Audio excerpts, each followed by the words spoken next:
What came to me is blazing into self-mastery. There's a push to really realize the self, like the true self, and like what we're here to do. 2020 is the year to finally do it. No more excuses, no more procrastination.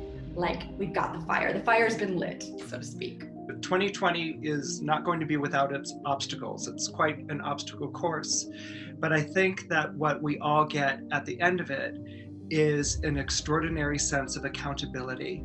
Getting into action, because it is just time, my friends, to show up. The show's happening. Get on stage and do your part, right? I wanted to give it a metaphor, which was a back handspring into the future, right? It's a backbend into a new reality. Awakening to a new reality based on our own perception and approach to life and how we look at things. I think that we have a big part of the creation of what our future is going to be. Co-creating a new culture of caring while we're disrupting these systems of oppression. Now it's coming out into the light for us to really see how our social systems do not support life on the planet, do not protect the vulnerable, do not honor what we might call the feminine wisdom. And so we're getting this chance to co-create together a new reality as we step into 2020. It's time for everyone to connect around our uniqueness and to really show up in that, because we need those divergent views. They're all valuable in this web that we're creating of this new paradigm. The rise of the exile, but really the rise of the exile tribe, and really the rise of the exile tribes. So figuring out how we're alienated and finding the people who are alienated like us and getting together with them. Basically, the whole premise of this year of 2020 is responsible relationships to all. Inviting us to say, what is my responsible relationship first to myself and then to the rest of the people that I'm in relationship with. There will be labor pains and there will be a beautiful, soul coming in. And I think that we are going to see something we could never imagine in the course of our lifetimes. So this is a good time to become self-responsible, or response-able, because Capricorn, right? And it's a big hint, because Saturn's all about responsibility, but it's taking personal responsibility. And right now, we're also being asked to question our beliefs, because are they true? The time is now, and it's time to do our Saturn work. Discipline, dedication, commitment, showing up. Showing up is half the battle, right? And so Saturn is saying, just show up on time, show up at your best, just do the best you can, and eradicate all guilt, fear, and shame that's standing between you and your vision and your passion. Commitment right now is the golden key with all of this Capricorn energy. More than outcome, what is your commitment to living your purpose? It's about standing up, coming up to the plate and standing up. And you stand up in your life. Pluto and Saturn demand accountability in your day-to-day life. Who you are in your day-to-day life. How do you show up for the people in your life?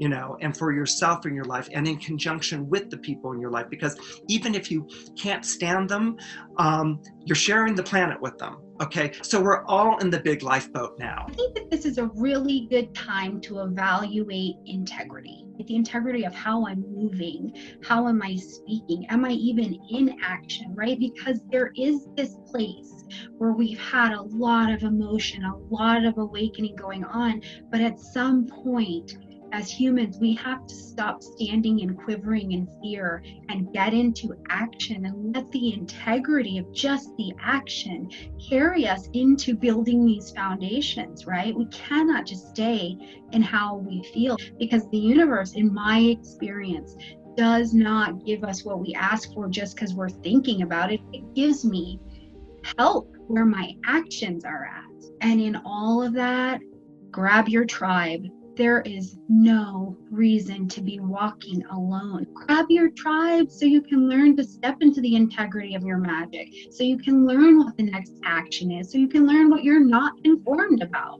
It's a good time to unplug, to engage sovereignty and playful co-creation. What is the world we want to create together?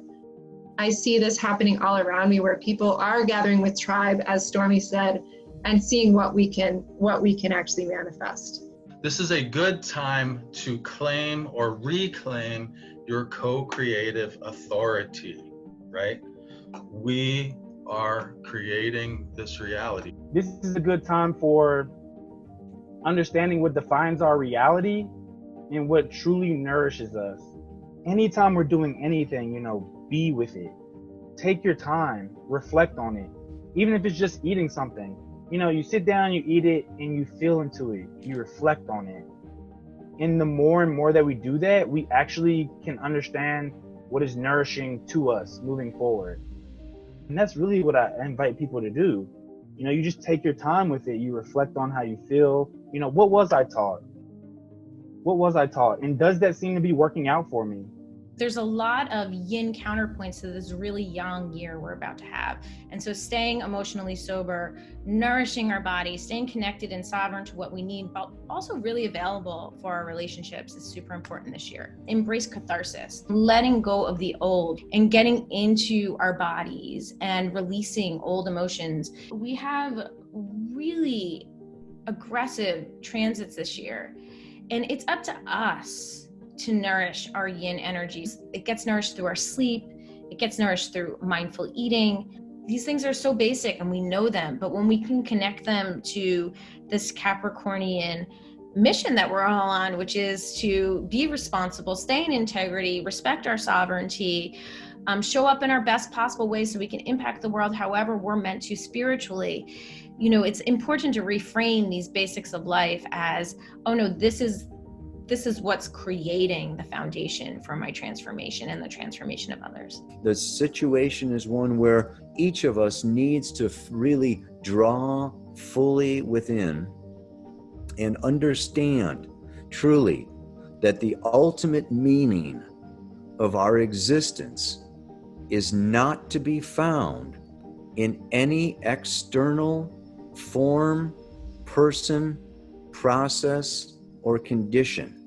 It needs to be found within ourself. We are a portal to the infinite, and it's really important for us to now focus and not be distracted, but to really control. I would say this is a time of self-mastery, where we do not get pulled off in different directions, but we are able to maintain our focus on our crown chakra, baby. This is not a good time to pass the buck. We all have different ways of passing the buck. It's like, we feel incapable of making a change, or we don't want the guilt or the shame or the responsibility or whatever. And so we pass the buck. It's not about good or bad, it's about accountable. And so I would ask everyone to really reflect on, what does accountability mean? This is not a good time to be unethical, because Saturn is the accountability guy. It's also not a good time to avoid responsibility. And when in doubt, lean into the responsibility and say, I got this, I'm on this, I'm gonna follow through. Definitely not a good time to give away your power. I would say if there was one sort of cosmic imperative that I've been feeling, is like, reclaim our power. And power, not power as power over love, but the power of love, right? Not power over others, but empowerment. Self-empowerment, I think, is going to be key for 2020. Clinging to our old habits, power games, addictions, beliefs, relationships, and stories that don't serve our growth. This is not a good time to give up, lose hope, or be guided by fear. Don't give up. Don't lose hope. And if you do, remember to come back to your co-creative power. Fear is just that last step before you find your courage, right? Remember that. This is not a good time to feed the fear. And it's not easy, because there's a lot of things to be afraid of right now. But because we live in a quantum universe, we are each adding our energy to the field. On the hero's journey, sometimes he's looking like, do I have to go in that big scary cave? And it's like, yeah, you do. And that's this, right? Like, we got to go in there. Allow yourself to dip into the collective. Allow yourself to see that in this human journey, sometimes we cry, sometimes we laugh, sometimes we say the inappropriate thing and we have to apologize. Just don't travel alone. What's really not working at this time is this just kind of addiction to kind of getting stuck, staying stuck. I'm not saying anybody wants to be there, but it can be far too easy to really stay stuck in a place of nothing's going to change. This is inevitable. There are a lot of stories we can tell about what's going to happen next. And I think it's so essential to unplug from that inevitability scenario, because we do get to create what we want to see happen next. You don't have to do it on your own. It's so good to be in community. It's so good to be with tribe. It's so good to be with the people who really get you, actively choose to connect. So what is this not a good time for? To deny your truth or manipulate your reality. You know, like, we've got to be brave. So learning how to feel into difficult emotions, it's raw and it's emotional. Okay, when we get depressed, we want to numb out, okay? We want to go into addictive forms of behavior. We want to take substances. It's, you know, we want to avoid. This is not happening. We want to go into denial. We want to try to escape the situation or pretend that it doesn't hurt or pretend that I'm not scared. These means of avoidance are not going to really carry us very far. And so we need to just, like, no longer avoid, deny, escape, or pretend, but accept and really feel into our situation and go from there, move on, move forward with the guidance that we have received from within. This is not a good time to look to the known for safety. Things are restructuring. Things are changing. And when things are changing, the unknown is the most present. When we're getting rid of the old, the new is emerging. The new is emerging. So we have to be curious about it to actually navigate it and feel security from within ourselves in doing that. There's endings that are tied to these beginnings. And it's about, being really gentle with yourself in the ending space. And not being hard on yourself. Because Capricorn can be very critical, and it's in Virgo's decan, so it can be very much like, I didn't amount to anything. And it's like, no. Life's a process. There's a springtime. There's a new growth. It's like new energy. So really being gentle and kind to yourself is, I think, what I would say, and understanding that these are great cycles. We're sitting on the precipice of history, kind of peering over the wall going, wow, what's going to happen? And then I want to remind everybody, you're all incarnated in body now. You're supposed to do something. That's why you're here. So what are you going to do to make the world a more ethical, responsible, reliable, dependable place? If there was one thing I would say I think humanity is lacking right now, it's that sense of the sacred.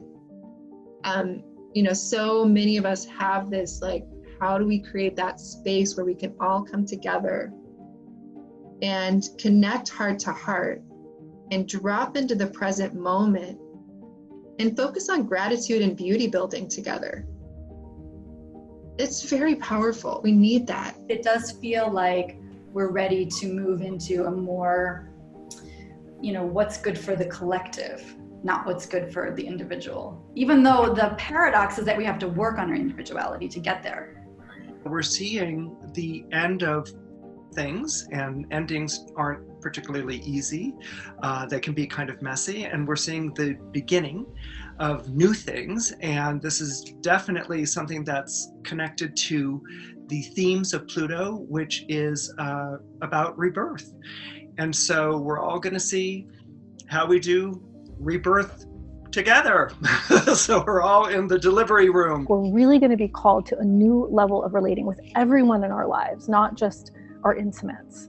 All of this kind of collective trauma is a time when people can really come together and find what's important. Staying centered in the heart and just in doing that deep work of relationship with ourselves and with others, that's so key to be human and stay human. It's certainly a year of incredible transformation, but I think that the path there is taking exceptional care of our mental and our emotional health and doing things that stabilize our inner world so that we can be at our highest potential for the change we want to see in the world, the change we want to create in our life, the change we want to create in our community, and be with our people at our best. I'm encouraging us to really deepen our capacity, expand our capacity to feel, move through the stages of grief, which include anger. It includes, the stages of, bargaining, with God to bring something back, bring someone back. Okay. Then you move into depression. Okay. And I encourage people to look at depression as reflection. Saturn is reflection, and it brings us to maturity and objectively understanding and growing. This is a huge year of transition, and it is more intense probably than any year of my life so far. I mean, these are the days that we incarnated for, and I just really feel like it's time to, grab my purpose and go. We will be challenged to bring our mastery out to the world and bring together tribes so that we can assist in this shifting this energy from fear and despair to thrive. I want to speak what I've heard from the indigenous teachers that I've had the fortune of being with, that you are the one you've been waiting for, that you are the avatar of your new age, and the time is now.